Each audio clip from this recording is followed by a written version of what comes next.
So if I'm taking away from your salary for every dollar that you earn, let's say I'm taking 35 cents through the government or 40 cents, the representation for what you get in return should be something that everyone feels like they have a voice in, and that everyone is benefiting from the contribution that they're making.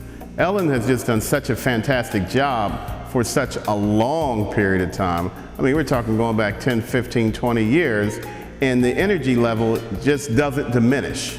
I met Ellen almost 40 years ago. Her district has such a tremendous change. When I think of Ellen, I think of change maker. I think she's a visionary.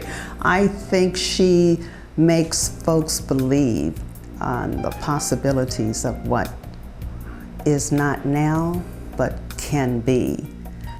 She's changed the look of the landscape of Highland Park.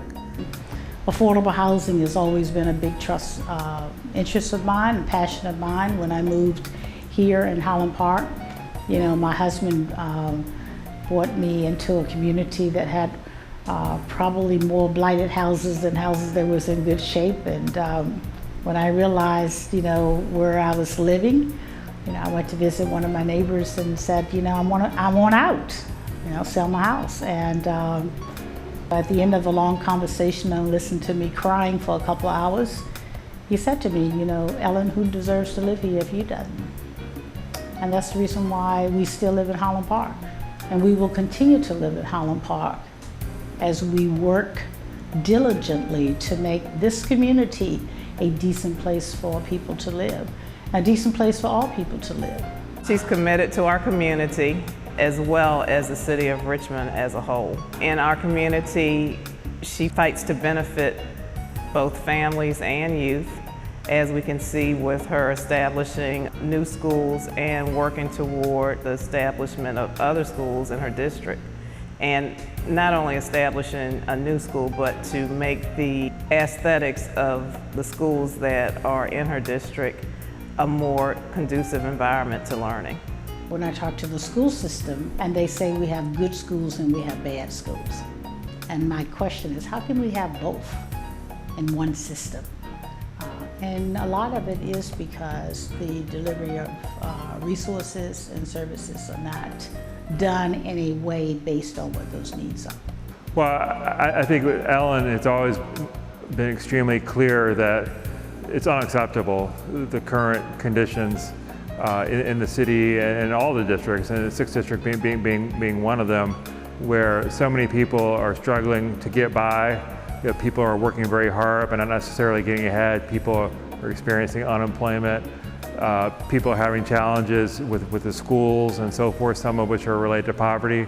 And I think she's taken it upon herself to say that no matter how hard the challenge is, we're going to do something about it. We're going to start with trying to get people into jobs. The disparity in the city of Richmond and in the 6th district, for example, we have the largest concentration of poverty in the city of Richmond. In the 6th district, we have Wickham Court, we have Mosby Court, we have Raven, we have Hillside Court, and used to have Dove Court as well.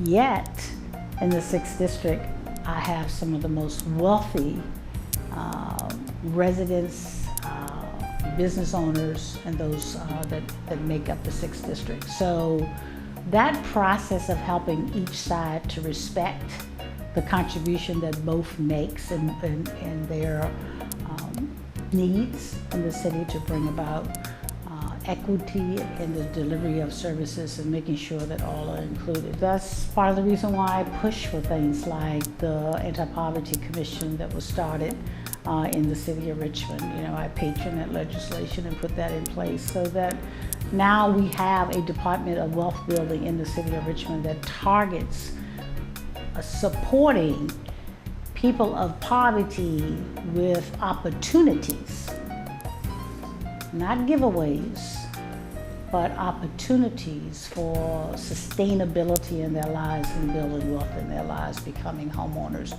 becoming gainfully employed so that they can take care of their families. Children that goes through school and put in their 12 years or 13 years of education but cannot afford to go to college or go on to a higher learning institution, where we diligently seek to raise funds to provide scholarships for each one of those graduates.